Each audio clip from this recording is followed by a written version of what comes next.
we're going to have Dr. Potres. She's a specialist prosthodontist, completed her doctorate in clinical dentistry and orthodontics at the University of Sydney. She works privately as Sydney cosmetic specialist and publicly at Westmead Hospital. She's a clinical supervisor at the University of Sydney, and she's the current prosthodontist of the Australian Prosthodontic Society.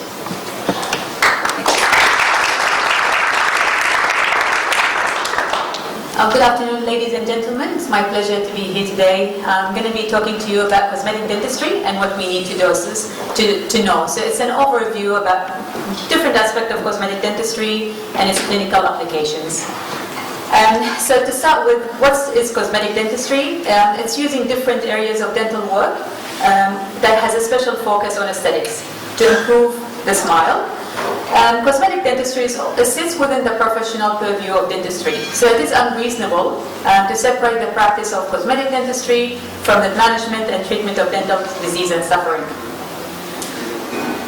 Some people may view what's aesthetic and what's aesthetically pleasing differently. Some may like to have dental grills, others may view gold crowns as being aesthetic. So beauty is in the eye of the beholder. So there are 4 criteria when we assess aesthetics in dentistry. These criteria will look into facial aesthetics, gingival aesthetics, microaesthetics, and macroaesthetics. So facial aesthetics, in particular, the facial muscles that interact during speech, smiling, and laughter. While gingival aesthetics, we're looking at evaluating gingival health and the symmetry. So lack of inflammation, presence of blunted papilla. And microaesthetics, we're looking at the fine details of the shape and the shade of the tooth itself, and the characterizations of the tooth. Macroaesthetics is where that tooth is relating, or the teeth related to the oral facial structures. So even though the teeth form one part of the facial aesthetics, there are different aspects and elements that govern what considered beauty or beautiful. So we have the cheek, the nose, the eyes, the eyebrows, the forehead, and again the race, skin tone, and character of that individual. That completes the overall picture. So the overall clinical assessment of a smile is always going to be a personal perception in a way, rather than a step-by-step methodology. So when we design a smile, we need to look into designing definitely the aesthetic need of the smile, but then the biological and functional integration of that restoration. When we come to choose the material and the contour of these restorations, then we kind of determining the longevity of the restorations, but not so much the biological and functional integration of that restoration. In muscles of facial expressions. Now there are 3 groups, as you know. You've got the orbital group, the nasal, and then the oral group. So the part that we can stand by when we come as a cosmetic dentist, you've got the oral group of facial muscles of facial expressions, which are involved with the movement of the mouth and lips. Now these muscles, majority of them, they originate from the maxilla or the mandible. So their part of attachments is the maxilla and the mandible. Therefore, when we lose teeth, or people who have tooth loss that's followed by bone loss, we have alteration to the muscle attachment. And then, as follows, soft tissue loss as well. So the muscles, if they are not well supported by the teeth, none of the facial expressions will appear normal. For example, with the vaccinator muscle, lack of that support will eventually lead to cheek drop, and there will be some clinical examples that I'll show later on. So the overall tonicity of the muscle, it depends on how well they are supported. And sometimes when we design the restorations, or whether it's completely edentulous patient and we're looking at full dentures, we need to look into contouring the denture base in a way that will support the structures of the muscles, and the tonicity of the muscles will improve. So here, these images, you can have a look. The importance, even though the teeth is not the only factor that dictates beauty, but I feel it's the most important factor in terms of supporting our facial height. So the loss of teeth, you have deepening of the facial grooves, we get that look of prognathous mandible. and also loss of the vermilion borders of the lip, and deepening of the nasolabial grooves. Got increase in the columnar filtral angle, so that the nose appear larger, and reverse lip line. So at all costs, we'll try to conserve teeth and restore them rather than losing them and replacing them in the future. So there are certain reference points that we need to consider when we're designing a smile. So we will always come back to these reference points. The interpupillary line, which are the line that passes between the pupil of the eyes and is parallel to the horizontal plane.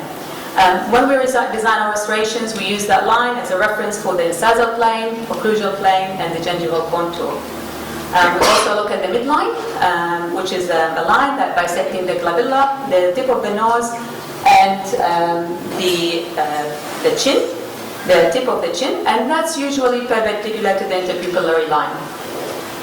Facial proportions, so face has to be of equal proportions, upper third, middle third, and lower third. And again, we look into facial profile. So some patients might have a convex, straight, or concave facial profile. And then we move on to smile assessment. So with the smile assessment, you look into symmetry, the color, gingival aesthetics, tooth proportion, incisal display, buccal corridors, and fullness of the lip. So in terms of tooth color, as we age, our teeth tend to get darker. There's an aging process, there's physiological and environmental factors. And it is considered to be associated with older age. So as the teeth pulp shrink or reduces, the darker secondary dentine is left behind. And also from pigments and ions get absorbed into the tooth structure from our day-to-day oral habits. Enamel and tooth wear over time occur, and we end up losing the enamel layer or minimizing the thickness of the enamel layer, leaving a thicker or more dominant dentine layer, which is usually a darker yellow layer. So there are certain aspects that will lead to staining. Some of them might be intrinsic and some of them may be extrinsic. Intrinsic staining could be genetics, such as amelogenesis imperfecta, that may lead to enamel defect or tooth wear. And some of the antibiotic cues, while extrinsic staining, you've got the environmental factors, you've got smoking, pigments and food, some iron and iron supplements and copper, that will lead to extrinsic staining. So what can we do if we have a case where there's a discoloration? Of course, there's dental bleaching. So it is a degradation of the chromogenes that leads to the discoloration. And usually the product that we end up using is hydrogen peroxide. It could be delivered as hydrogen peroxide or carbamide peroxide. And it does oxidize the double bond within the chromogene. So it breaks it up into a lighter colored compound. Some discolorations might be harder to treat, and therefore we may consider other aesthetic factors such as veneers, bonding, or crown. The other aspect that we need to consider when we're restoring a smile is tooth proportions. So historically, Lombardi introduced the golden proportions for teeth, where the lateral incisor is, if it's 1, then the central incisor is 1.6 in relation to that, and you've got the canine as being 0.6. Now they found that it's not always practical to follow these guidelines, so there has been other studies that have been done by Manier, where we looked at proportions of and averaging the proportions of width to length ratio of these teeth.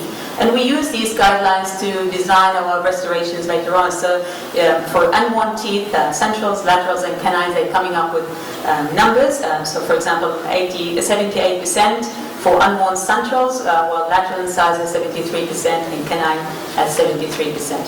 So we could use that as a reference. Then we assess the incisal curve in relation to the lower lip.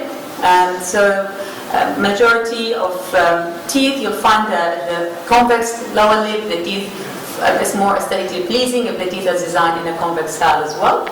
With a flatter lip, a flat incisal display. Tooth exposure at rest, and that tend to vary from 1 to 5 millimeters, and with women showing more teeth and younger patients also showing more teeth.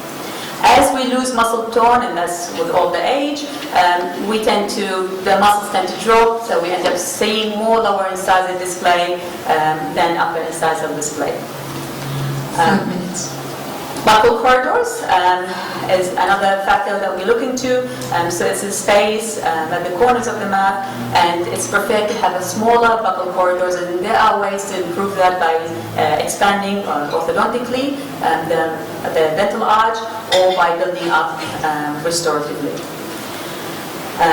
Gingival aesthetics, we look for symmetry. It's always, and also depending on the position of the lip, whether it's a high smile line or low smile line, it dictate which one amount of tooth display shows. So I might just skip through that. So with a smile design, so it's a concept of planning a smile makeover.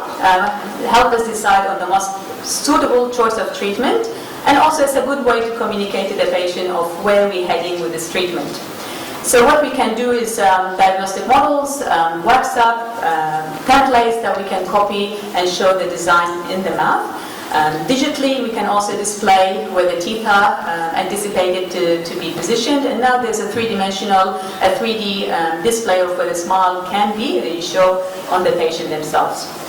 So there's different parts of cosmetic treatment, from bleaching to crowns and gum reshaping. So for diastema closure, sometimes something so simple, just addition of bonding to close the diastemas, you end up improving minimizing the appearance of the black spaces. Occasionally, you may need to use crowns and veneers. Veneers, I think everyone knows, they're the thin shell of ceramic or porcelain or composite that's bonded to the tooth. Or crowns is the caps that covers the tooth itself. So for cases that you have some worn or discolored teeth, something so simple such as doing some veneers on will change the perspective of the smile and the confidence of the patient. Here, simply just some tooth whitening and veneers on the two central incisors. You can change the confidence and also the ability of the patient to smile and presents well. This patient here, she had years of neglect, and of course, when there's financial limitations, you've got to think of what can we do to help this patient move on from this smile to something a little bit more presentable. And just by doing 6 combination of crowns and veneers, you can transform that person to a better smile. Some patients might choose the wrong color, and they made a bad decision with their dental rehabilitation in the past. And they're looking for something a bit more normal, or more natural, let's suppose. So just changing the crowns will give you give them better confidence. So I'll just take you here. For example, this lady here, we've got an occlusal plane that's canted, so you've got a reverse smile line, so all dentures. So with the crown and bridge work, we can build up these dentition, eliminate the need to use the dentures and give them a better smile. This patient here is a young man, he's I think 19 or 20, he had amelogenesis imperfecta, so he's already through his second dental rehabilitation. In the hospital, we've got patients who go with amelogenesis imperfecta, they end up at the pediatric clinic, so they get the initial rehabilitation, and then we see them to do the definitive work. So his issue was definitely lack of confidence when smiling, being a young man. So with that case, unfortunately, the only way to move forward is full crowns, and definitely it will change the confidence of his confidence, his ability to go out in public and present well. Gingival display. Occasionally we might come with a gingival excess gingiva or small tooth where the width-length ratio may not be proportional, so you've got short teeth because of the excessive gingiva, and just a minor gingivectomy where the contour of the gingiva is modified, and some restorations you can end up modifying that smile significantly. So these are all simple steps that we take to build up and modify the gingival contour, reshape the teeth to make them present better, give the patient a bit more confidence when they talk and smile. I'll just address, I think the time is not a lot of time left, so I'll just talk about that surgical intervention, and the next presenter will be...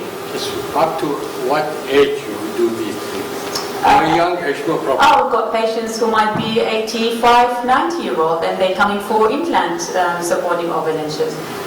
I think as long as you're willing to live and wants to present well, there's no age limit.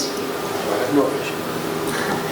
So with surgical intervention, this is an interesting case. It's also another amylogenesis imperfecta. So we've got difficult presentation. There's a skeletal discrepancy, maxillary excess on the left-hand side, anterior open bite and unilateral posterior open bite. There's a functional and aesthetic limitation for this lady. So doing that just restoratively is not possible, so we have to look into, so you can see the cant in the occlusal plane, so we have to look into surgical intervention. So what she had is a maxillary impaction, a unilateral maxillary impaction, and then we did a full contour crowns, and to transform the occlusion, she's able to close her mouth, chew, smile, and be a bit more confident. So you can see the occlusal plane is a lot more even than it was before.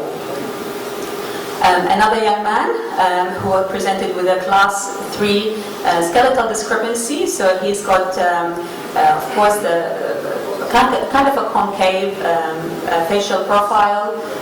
Dentally, the limitation is the anterior open bite and the lack of anterior contact and the cross bite.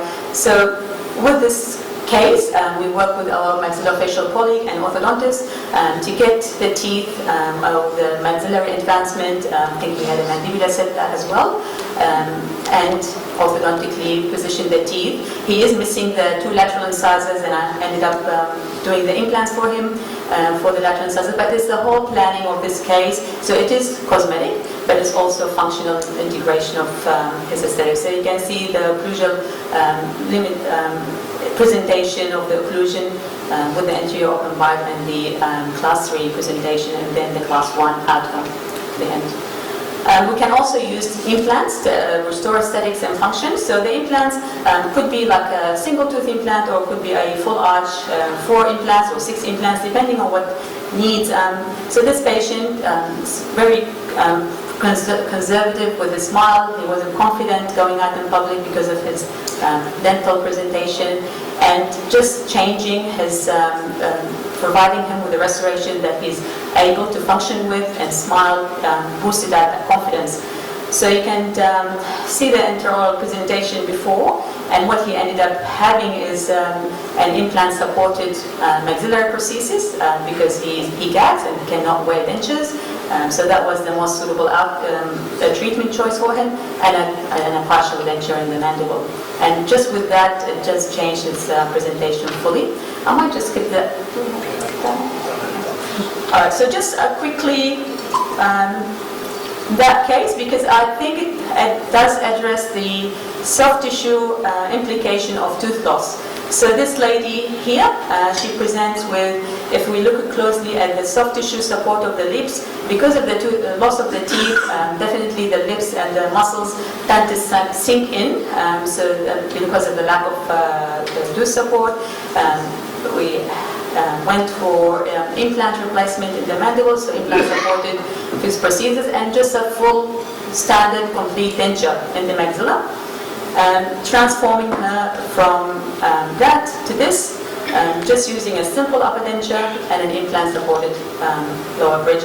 But you can look at the impact on the face. She presents differently. She looks like 10 years younger by having a well-fitting dental prosthesis in her mouth. Just lastly, there are other techniques that are maybe less invasive, that we work with our plastic colleagues to help for people who have long upper lip with minimum incisal display or really short upper lip, so there's a high gingival or gummy smile. So lip lift, it does shorten the distance from the subnasale to the vermilion border, and that's something can be considered if the patient complains of not being able to show teeth while smiling. It will lift up the upper lip, and that's a clinical example there. And with maxillary access, instead of going for maxillary impaction, maybe a simpler procedure, for example, myotomy of the depressor septum, will lengthen the upper lip with some lip fillers, and that minimize the gingival display as well. The recessive chin or recessive mandibles can be camouflaged as well with some chin implants, as opposed to like a mandibular advancement if the dentition is in a correct position. So this is an alternate way to consider for some of our patients. So just a chin implant, and we improve the profile of the patient significantly. Well, thank you very much. Thank you, Dr. Zoe. I think we have one question. If somebody have one question? No? No question. Dr. Sam says no. Okay, thank you, Dr.